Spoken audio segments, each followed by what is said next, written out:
the National League Western Division. 2024 NL West is going to be very interesting. San Francisco Giants, San Diego Padres, Los Angeles Dodgers, Colorado Rockies, and of course the defending National League champion Arizona Diamondbacks. Of all the teams that came out of the NL West last season, if I said somebody from the NL West last year won the National League, I think most people's third for sure, or maybe even fourth guess would have been the Arizona Diamondbacks. Dodgers, they definitely won the National League year. They definitely won the National League last year, didn't they? Oh, well, the Padres were number 3 in payroll last year. They definitely, nope. Okay, the Giants do anything? Nope. Really? The Arizona Diamondbacks? Yes. And it's true. And they earned it. And they deserve it. And they beat the Dodgers. They beat the crap out of the Dodgers in the first round of the playoffs. Swept them. Pounded them. Found themselves in the NLCS against the Phillies. Took them down in 7 games in impressive fashion, I might add. And got to the World Series.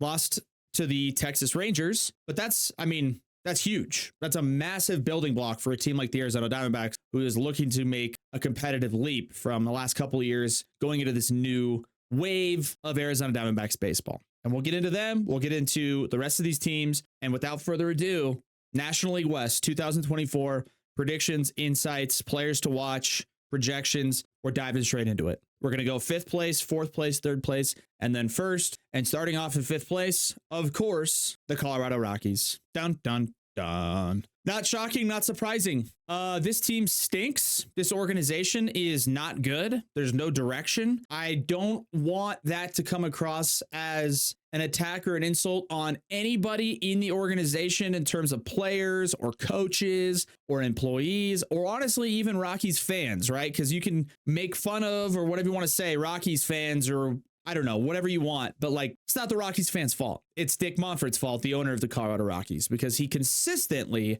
refuses to make the right business decisions and invest in random players and prioritize anything but profit or the opposite. I had a brain blender there for a second. The owner of the Rockies continues to put everything below profit, prioritize only profit. And I understand the run of business. I understand you got to make money. I get it. Right? I mean, that's why you buy and invest in a professional sports franchise. You want to make money. I totally understand. You would think with top 5 attendance every single year in Denver for the Colorado Rockies at Coors Field, you would think with the multitude of opportunities they've had with incredibly dynamic young core players to work with over the last decade. I mean, Arenado, Trevor Story, DJ LeMahieu, Charlie Blackmon, Carlos Gonzalez, Kyle Freeland, finishes 3rd place in Cy Young a couple of years back. Like they've had glimpses, they've had flashes, they've had collections of guys that could compete with anybody.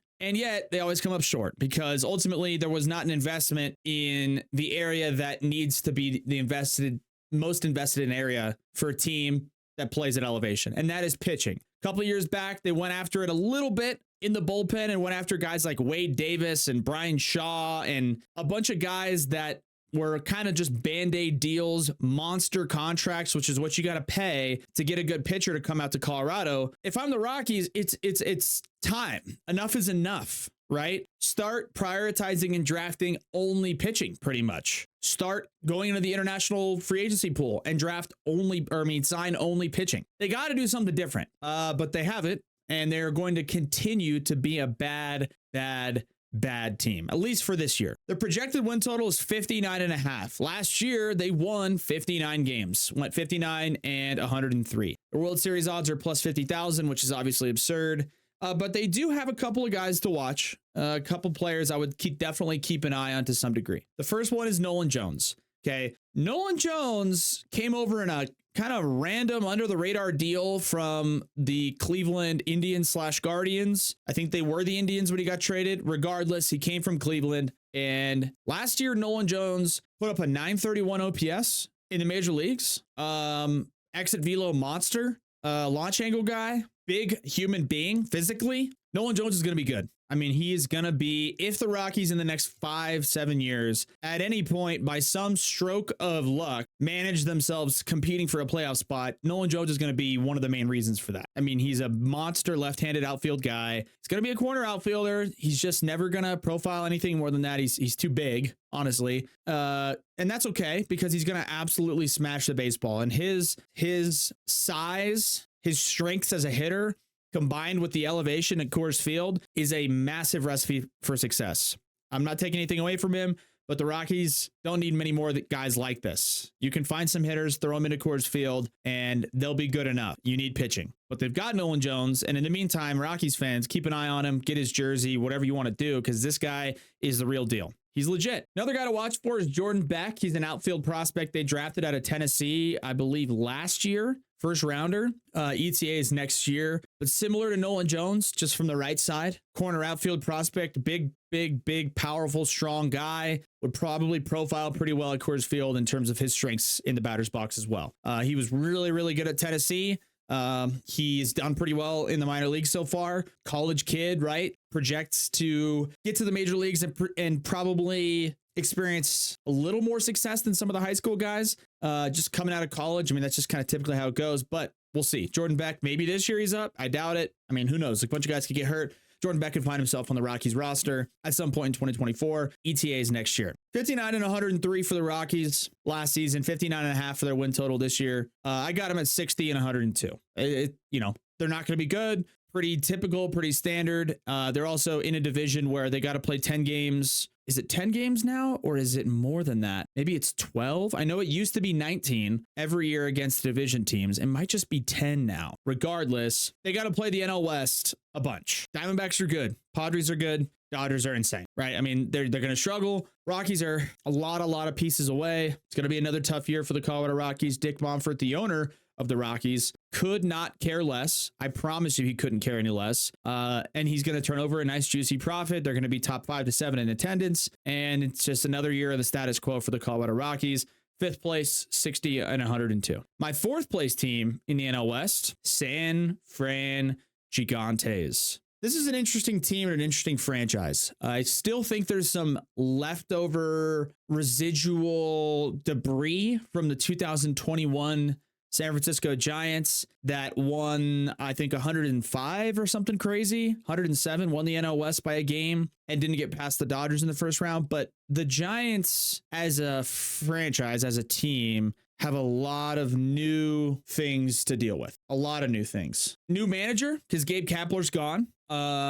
New acquisitions with Jorge Soler, with Matt Chapman. They have some talent on the roster. No question. They've got good pitchers. Logan Webb, one of the guys I have listed here as a player to watch, Kyle Harrison. To me, for the Giants, it's just kind of a lack of offensive production. It's a lack of consistency up and down the lineup. And to me, looking at their roster entirely and their projected starting lineup, throwing out guys like Joey Bart behind the plate or Blake Sable, it just screams 500. It just screams middle of the pack. And that's okay. You have to have those teams. But their projected win total tells you the same thing. The projected win total is 81.5. Okay. Last year they went 79-83.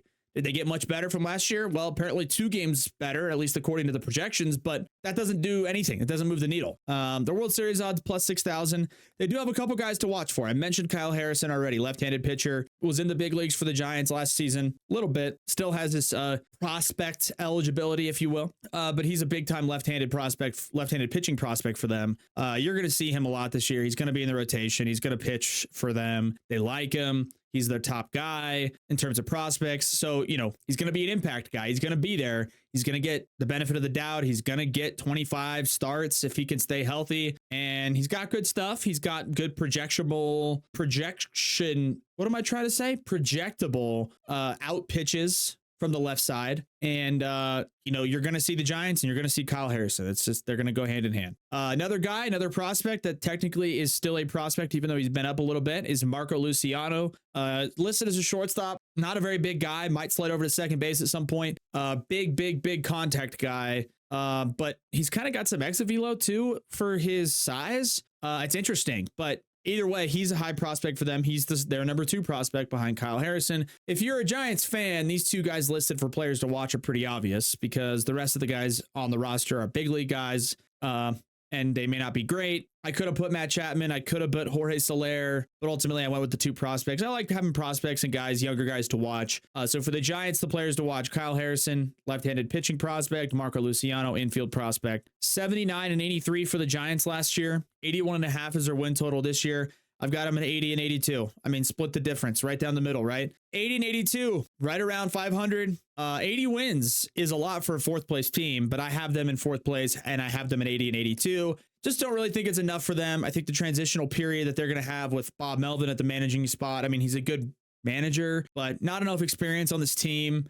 Good players, but that 80 and 82 could fluctuate, I think, 3 to 5 games in either direction. I think they could end up with 75 wins. They could end up with 85 wins. We'll see what happens. Just don't see it quite unfolding for the Giants as a playoff team. Lost a couple key guys. Brandon Crawford's gone. Jock Peterson's gone. It's just like, I guess we'll see what happens with the Giants, but it screams middle of the pack, and I got them in the middle of the pack. Up next, 3rd place in the NL West. 3rd place. Who do we think it's going to be? Do we think it's going to be the Padres? Do we think it's going to be the Dodgers? I got the DBacks. Arizona Diamondbacks, 3rd place in the NL West. Reigning National League champion, Arizona Diamondbacks, in 3rd place. Am I biased? We will see. However, 84 and 78 last year. I think if they exactly duplicate what they did last year in terms of record, they will be in 3rd place in this division. As we know, as we saw with the Arizona Diamondbacks, get in the tournament, anything can happen. They got in as an underdog and I think as the 6th and final team in the National League. Went on the road to Milwaukee, beat them. On the road to LA for 2 games and beat them. Went on the road to Philly and beat them. Once you get in, you never know what can happen. They're 84 and 78 last year. That's a good record. Their projected win total is 83.5. So according to all the projections, they didn't get any better. That's fine. Doesn't mean they're a bad team. The World Series odds are plus 4,000. I see these D-backs as the same team as last year. Players to watch for the Arizona Diamondbacks. Number 1, Jordan Lawler, shortstop prospect. He actually was up for a cup of coffee last year. His ETA listed on MLB.com is this season, meaning he'll probably get some more regular playing time coming into this season. What concerns? We'll get into it in a second. Other player to watch, Gabriel Moreno. Everyone saw him, played catcher for him last year, came over in from Toronto in the Dalton Varsho exchange trade. I think Gabby Moreno is talented enough to start the All-Star game at the catching position this season. I think he is incredibly talented on the offensive side of the ball, considering he plays catcher and has the best arm behind the plate of any catcher in terms of actual velocity, but also just throwing out percentages. He throws out, I think, close to 80% of his base stealers, something crazy. He's a monster. Gabriel Moreno is a monster. He's going to be a pesky. God, I'm having a hard time with words today, but pest is the word. Pesky. Thorn in the side of all the other teams in the NL West for the next 5 to 7 years. I mean, he's a stud. And I got a lot of good things to say about Gabriel Moreno. And I listed him as a player to watch because I think people know he's good and know who he is and saw him in the World Series and saw him contributing for the Arizona Diamondbacks last year. But I don't think people realize the ceiling that this kid has, which, like I said, is literally starting the All-Star game at catcher. He's a monster. I love everything about him. Keep your eyes on him. If you're a D-backs fan, if you're not, and you turn on the D-backs, look for Gabriel Moreno to make an impact because he's gonna. 84 and 78 last year, 83.5 is their win total this season. I've got them at 83 and 79, right at their projected win total. For me, it's hard because they kind of overloaded, I think, a little bit. I think they did, I would argue, maybe too much. I don't know if that's possible, and I'm really not trying to cope here or stretch or reach for things that don't make sense. But I mean, if you look at their outfield right now, they've got, as far as options go, Lourdes Gurriel Jr., Corbin Carroll, Alec Thomas, Pavin Smith, Jock Peterson.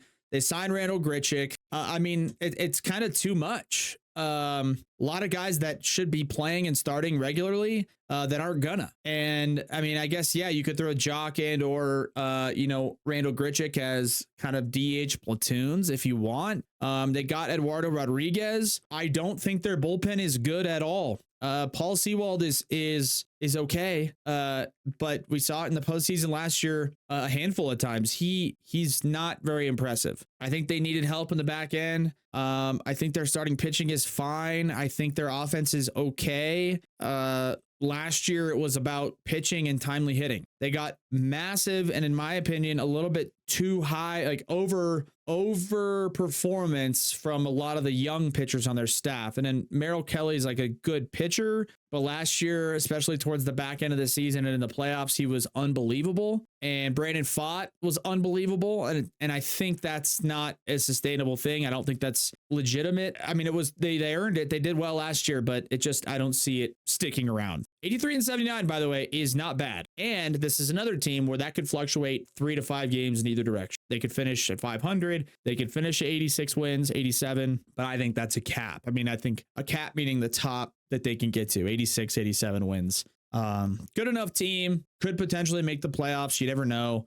But I've got them at 83-79 and third place in the NL West. Third place in the NL West, Diamondbacks. That means second place is my San Diego Padres. That's right. They've got the exact same projected win total as the Arizona Diamondbacks. And honestly, I had these projections for myself set up and I had those flipped. And I had the Padres at about 82 and 80 this year, maybe 83. And then they just, as of yesterday, traded for Dylan Cease. We'll get into that, but that's one of the bigger contributing factors to popping them just above the Diamondback. I mentioned, I think 83 and a half is their projected win total. They went 82 and 80 last year, which was an underachievement. They had a really disappointing season. They cut payroll significantly. They lost Josh Hader. They lost Juan Soto. They lost Blake Snell. They lost Michael Wacha. They lost Seth Lugo. They lost Nick Martinez. Lot of innings and contributors for the Padres last year are not on the team anymore. I understand. I get it. In the Soto deal,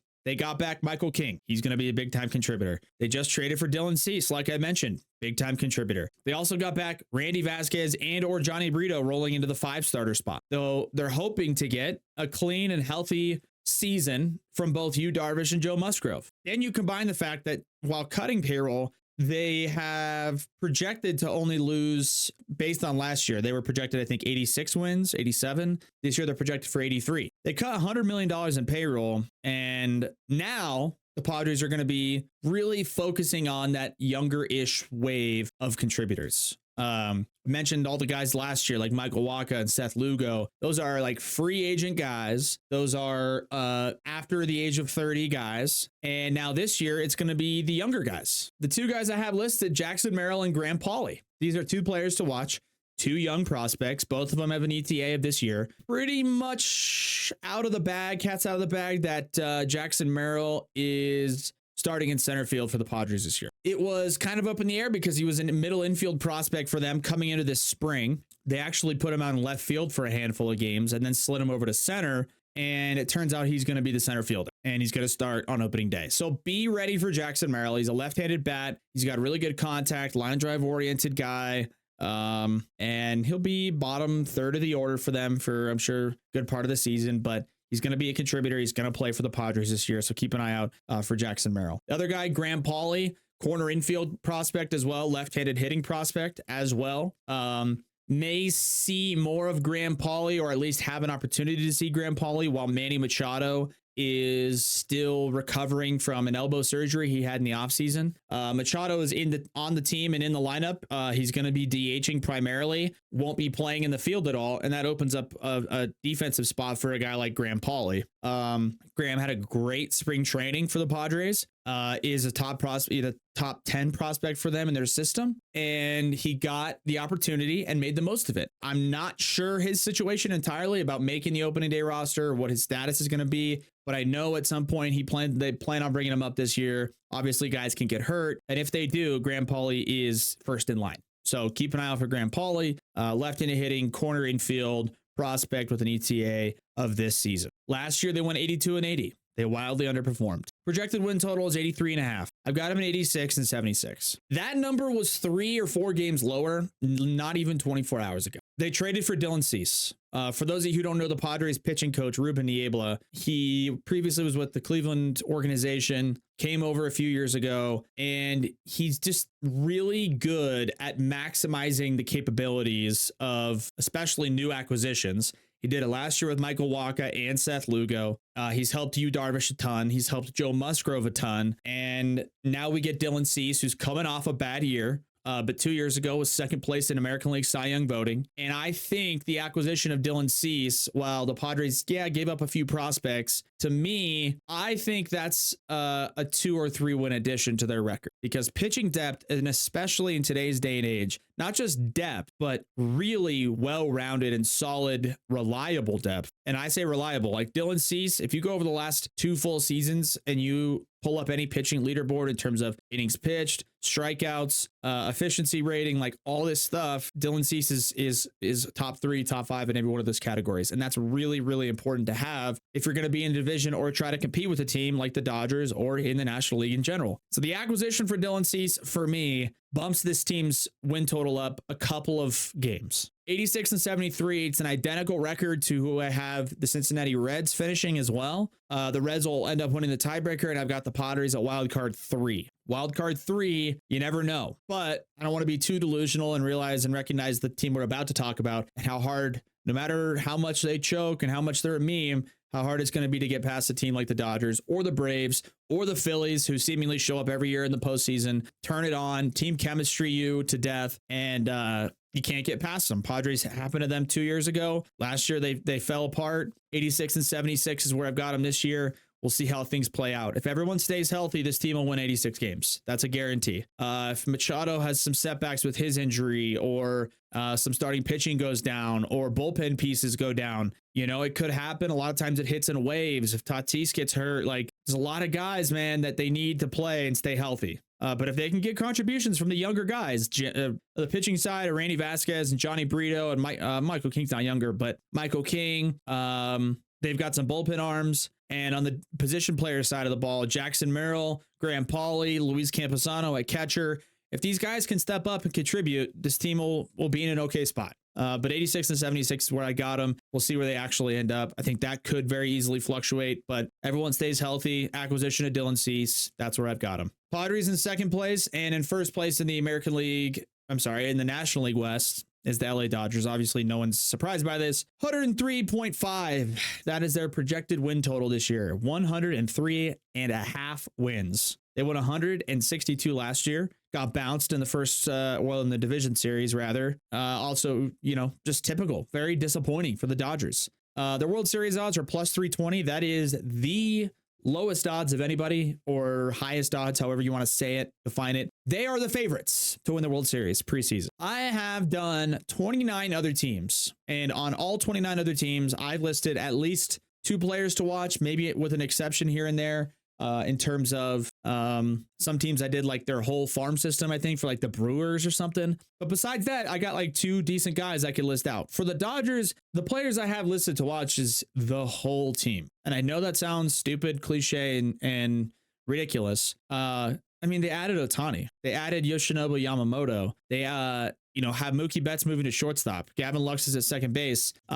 This team is crazy. This is a super team. This is the Monstars from Space Jam. This is, it's crazy. And then coming into this year, I'm like, well, what are they going to do with starting pitching? Like, I don't know. And then Kershaw, what are you going to get from him? And Dustin May? And it's like, doesn't matter. They got Tyler Glass now. He's looked unbelievable in his first few starts in spring training. Yamamoto, after they got Ohtani, unbelievable. The guy's going to be really good this year. And then you mix in any combination of Dustin May, of Pepio, of Sheehan, Michael Grove, Kershaw. It's just like, it doesn't stop with these guys. And then you combine that, like I said, with the infield that's got, I don't even know who's at third base. They acquired Kike Hernandez, or reacquired rather. Mookie's going to move to short. Gavin Lux is at second. Freddie Freeman is on this team. Dude, Freddie Freeman, number 2 in MVP last year. Like, what are we talking about? Or number 3?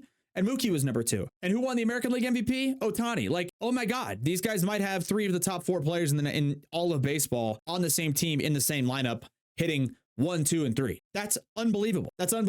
They're loaded. I think the Dodgers are going to score so many runs. It's unbelievable and disgusting. And Because of that, their projected win total is 103. Last year, they won 162. I got them at 105 and 57. I mean, this team is unbelievable. They're the 1 seed in the National League. They're going to get home field advantage. As far as the playoffs go, I don't know. I'd like to say they're going to run the table. I'd like to say they're going to just roll over everybody in the postseason. But I thought that last year, and they didn't win a single game. And I thought that 2 years ago, and they won 1 game in the playoffs. Like, I just don't know. We'll see what happens. I will say and can guarantee this team in the regular season is going to win 100 games. And they're going to be amazing. And the only place they could potentially get in trouble, like most other teams, that's as obvious as day, is the injury bug. And, you know, if one of the big 3 goes down, Mookie, Freddie, or Ohtani, maybe they run into a little bit of a stumble, but not really. They are counting on Tyler Glasnow a lot, a guy who, historically speaking, has not had a ton of consistent contributions because of his health. I wish nothing but the best for Tyler Glasnow, and most people can agree.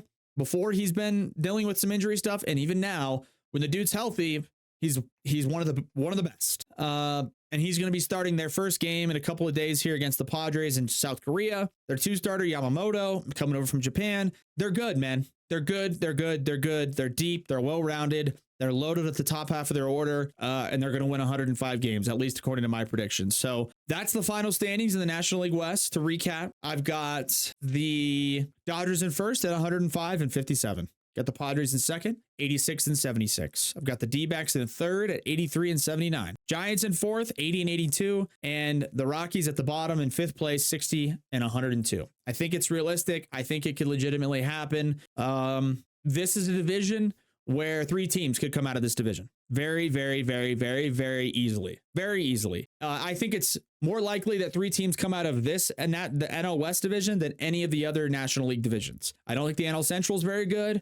I do have the Reds coming out of that division as a wild card team with the same record as the Padres. The NL East, I don't think anybody's going to be good after the Braves and Phillies. So this division could very easily have Dodgers, Padres, D-backs in the postseason. And the NL Central only bringing 1 team out as their division winner. In fact, no, I don't think I was going to say that didn't happen last year. Regardless, this division could have 3 playoff teams. This division could have 1 playoff team. There's some fluctuation involved. The Rockies are going to be really bad. I don't think the Giants quite have enough. D-backs have talent. D-backs just had, built up a ton of experience. It was a little bit fluky last year, but it's okay. They're still a really good team. Could see them in the postseason very, very, very easily. No disrespect to them. I like what the Diamondbacks are doing. I like what they got going on. 83 and 79, like I said, could fluctuate a little bit. Same with the Padres, 86 wins.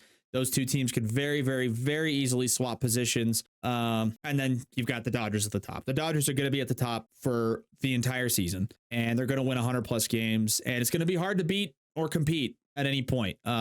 Looking at this record or these standings, this would give the Dodgers a clinch of the division with 19 games remaining on the schedule. That's like a September 8th clinching.